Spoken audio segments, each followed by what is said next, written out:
We're starting off some breaking news right now. Team India has lost its first Super 8 match. South Africa defeated Team India by 76 runs. And this is India's 12-match winning streak, which has now broken after its defeat to South Africa in that match which took place today. India's first defeat in the T20 World Cup 2026, and India was bowled out for 111. And for more on this, Nikhil Chopra is now joining you live. Nikhil, talk to us more about India's loss, first lost in the match of Super 8. Unfortunate, Team India lost the toss, but nevertheless, it was a surprise that South Africa won the toss and opted to bat first. And then we all said, well, they played their 3 games, they won there, they understand the conditions. We were thinking any team that wins the toss, Russia would look to chase down, but I guess handing it over to Aiden Markram, how he read the conditions and getting to 180 from 20 for 3 just goes to show top quality batting by David Miller and of course Dewald Brevis. Tristan Stubbs at that stage getting 44 in real quick time. On that surface, 180 was going to be a tall ask until unless Team India went out there and they looked to capitalize the power play. But 4 for 43, I guess by then writing was on the wall. It was really tough for Team India. It's one of those things that Team India, their plans, they weren't able to execute their plans, but credit where it's due. I think South Africa had a phenomenal day at the office today. While this is India's first defeat in the Super 8, talk to us more about how crucial it is for India to win the remaining 2 matches against West Indies and Zimbabwe. It's not only really important to win those 2, Raisha, but also as and when an opportunity comes to Team India where they can better their net run rate, I think they'll have to think about the net run rate as well. Of course, first thing first, go out there and bounce back from this defeat and against Zimbabwe as well as West Indies. But as and when the opportunity arises, you got to be thinking about the net run rate as well. Right, Nikhil, talk to us more about the possible scenarios for Team India moving ahead in this T20 World Cup after its loss to South Africa today. I think Russia, most importantly, I mean, no disrespect to Washington Sundar, but I see a change in the Indian team 11. We'd want to see at least the vice captain of the side coming back, Akshar Patel. I mean, it's one of those bad days at the office, no knee-jerk reaction. But Akshar Patel has been doing really well in the last, say, 24 odd months when he's been playing for Team India. So I think he gets to come back in that 11. It just solidifies that middle phase of the game, what Surya Kumar Yadav was talking about, where Dewald Brevis and Miller got a little partnership over number 7 to 15. The kind of bowling option that he gets as a captain, Surya Kumar Yadav with Akshar Patel there, I think that's a possible change. And that should be made for Team India. It's just one of those things that, okay, fine, we've had a bad day at the office, but this is a quality side and they know how the job needs to get done and what they need to be actually going and doing. They'll be sitting, like I said, not only winning, but also winning by margins. That would be Team India's mantra going forward. But get back Akshar Patel. Right, and we hope that they win. Team India wins the remaining 2 matches. But thanks very much, Nikhil, for getting us the latest right now. All right, moving on to other stories. Congress's Banyan protest has now triggered a storm. Prime Minister Narendra Modi has now teared into Congress over AI summit protest and also on the parliament log jam created by opposition's ruckus. Prime Minister stated that Congress should have remembered that the AI Global Summit was not a BJP event and no BJP leader was present at that time. This was national work meant for the country. He also went ahead and accused the Congress of misusing a global platform for politics. Prime Minister Modi even thanked allies of Congress for condemning Congress's protest at AI Summit. Take a listen. साथियों, कांग्रेस ने भारत के एक वैश्विक आयोजन को अपनी गंदी और नंगी राजनीति का अखाड़ा बना दिया।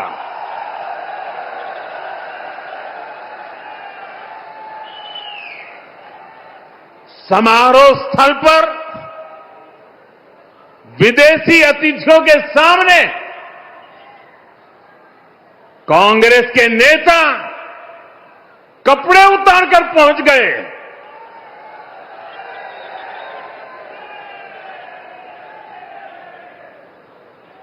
मैं कांग्रेस वालों को पूछता हूं, देश तो जानता है आप पहले से ही नंगे हो, फिर कपड़े उतारने की जरूरत क्या पड़ी?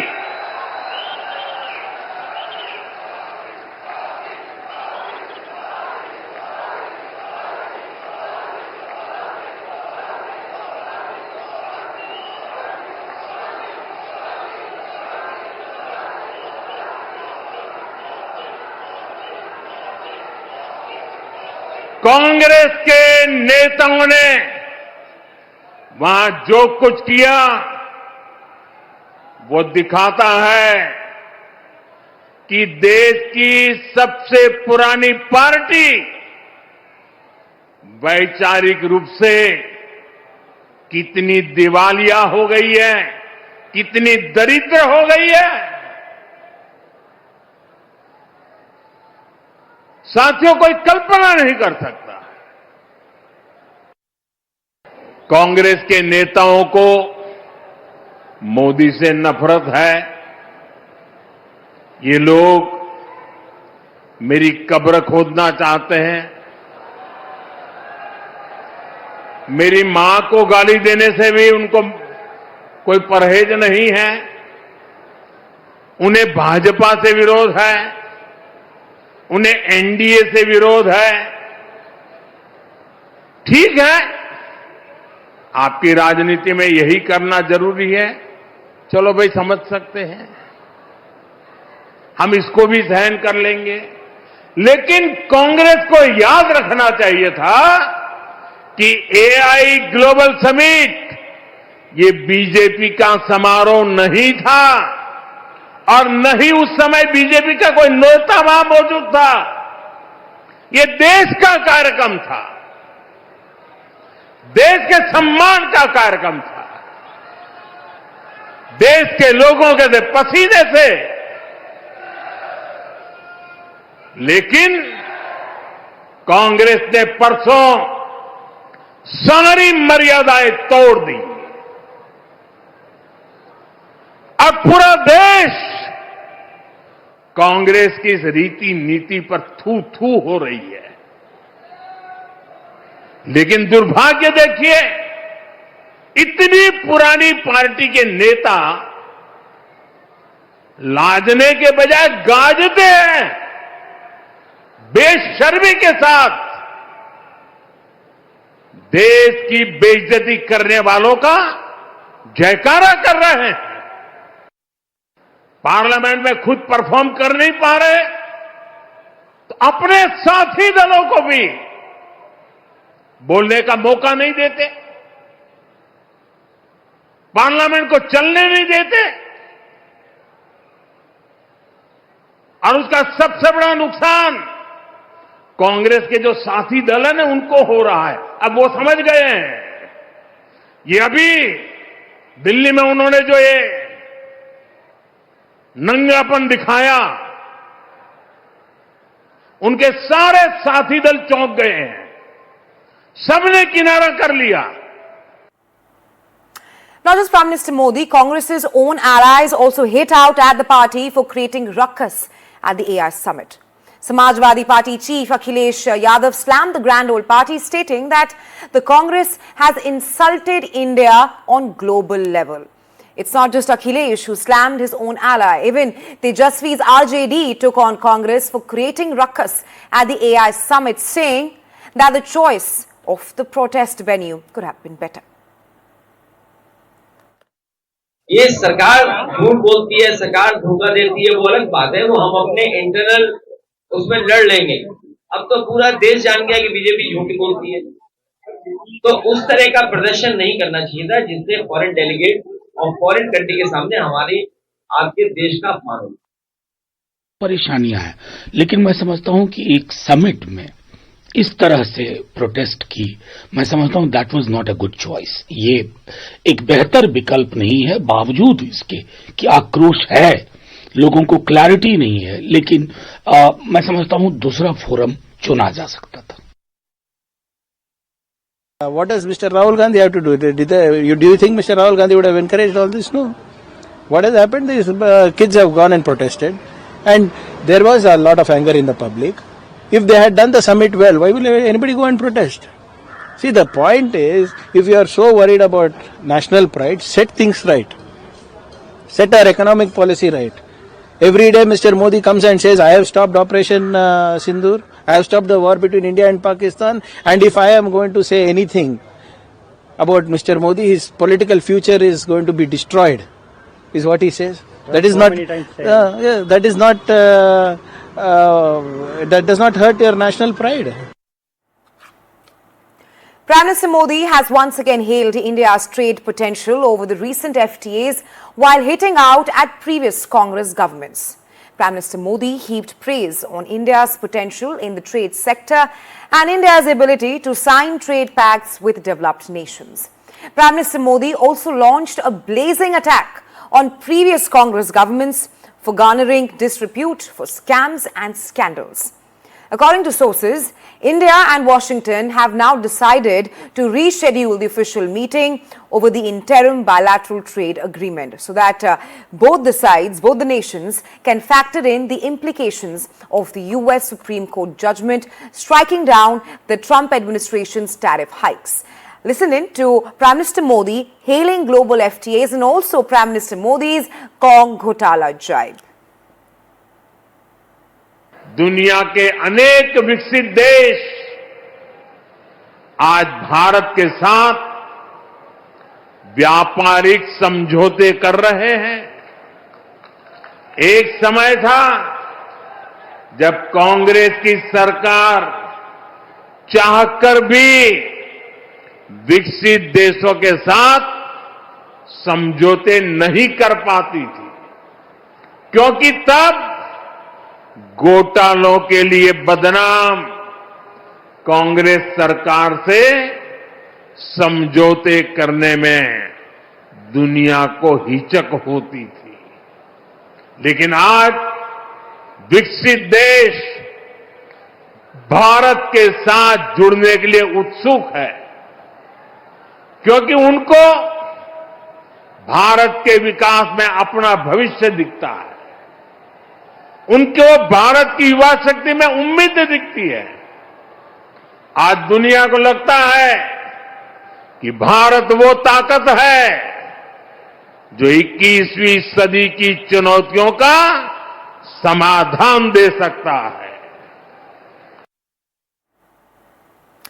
In other news, as the assembly election nears in Tamil Nadu, the seat-sharing battle has started between the alliances. Amid the seat-sharing crisis between DMK and its key ally Congress, Congress's General Secretary K.C. Venugopal has met around 30 to 40 minutes back. He met Tamil Nadu Chief Minister M.K. Stalin. According to sources, DMK seat-sharing committee has started seat-sharing talks and Congress's power share and more seats demand are the issues which were likely discussed when Venugopal met M.K. Stalin. Not just that, Venugopal also conveyed High Command's expectations to Stalin in the meet which took place at around 8:30 p.m. today. Sources have also told NDTV that DMK is firm on no power share condition. And all these developments comes up after weeks of face-off between Congress and DMK leaders out in open after Congress demanded power sharing and DMK leaders have been stern, they've been firm on no power sharing. All right, let's move on to other stories from Tamil Nadu. Now, the Tamil Nadu political thriller is yet to begin. We say that because there's buzz over TVK chief Vijay's constituency, which is only getting louder ahead of his debut. TVK General Secretary's recent remarks dropped a big hint. TVK General Secretary Adhav Arjuna has stated that the party chief Vijay will contest from one of the North Chennai constituencies and it can be Perambur or Kolathur or even RK Nagar.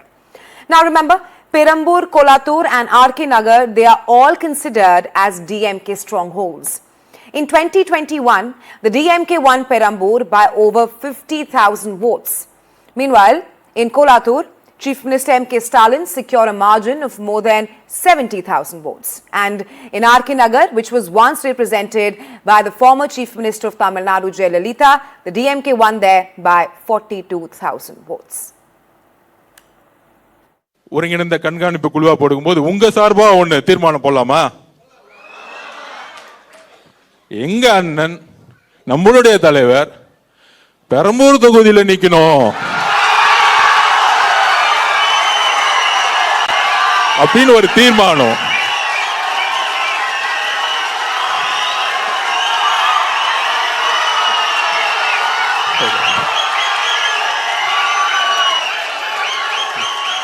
அதே மாதிரி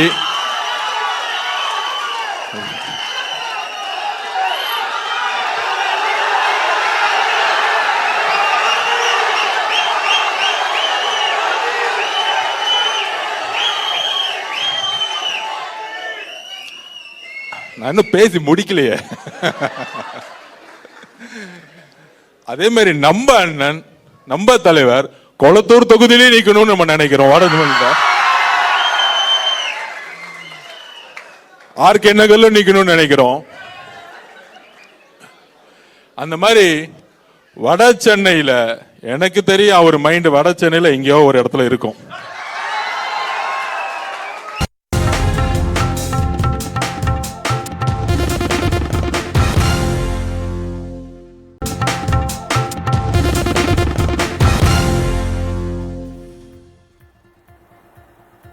In other news, Kerala has long followed a predictable political rhythm. That's the rhythm change every 5 years, but in 2021, that rhythm was broken. Now, in 2026, the big question is, was that an exception or the beginning of a new political cycle? Our next report telling you more.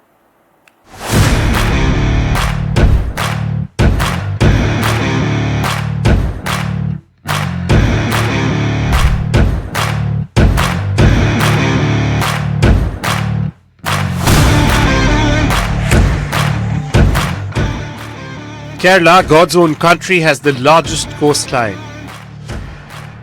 The waves come and go, sometimes calm, sometimes rough. But what remained stable in the state since 2016 is current ruling political alliance of Kerala. LDF, the Left Democratic Front, had a historic re-election in 2021, where an incumbent government was re-elected for the first time in over 40 years. In 1957, Kerala became the first state to elect a communist government, and now in 2026, Kerala is the only state to have a left government. While West Bengal and Tripura previously had long-term communist rule, but Kerala is unique in maintaining a persistent electoral base for the left. But in 2026, the LDF is in fray to not just retain power but also to redefine relevance. The central pivot for LDF's campaign and government narratives is 80-year-old CM Pinarayi Vijayan, who is currently the oldest chief minister in India. So the question is, who after Vijayan and how will the LDF exactly woo young voters? There are mainly three alliances in Kerala: LDF led by Vijayan's CPIM, the UDF led by the Congress, and the NDA led by the BJP. Since the 1980s, Kerala has largely alternated between LDF and UDF every 5 years. For the left, secularism remains both a shield and a sword. In a state with a significant Muslim and Christian population, the LDF has positioned itself as the defender of pluralism. Now, with the major problem with Vijayan's LDF is itself the Kerala model. Kerala's welfare model, praised for decades now, faces hard arithmetic. Rising debt, borrowing limits, and mounting pension liabilities have sharpened the opposition's attack. Meanwhile, migration is also one of the biggest issues for the state. In fact, this is also a challenge for LDF to attract young voters. At the same time, BJP's urban push can't be ignored. While the BJP's seat count has stayed close to zero, its vote share has been rising. These aren't giant waves, but they're unmistakable ripples. And then there is the fatigue factor. In 2026, it must now convince voters that continuity still outweighs change. For the left, this election is no longer just about numbers. It's about proving that legacy can adapt and relevance can endure. Because the waves on Kerala's coast never stop, they return again and again. With Varsha Tripathi, Bureau Report, NDTV.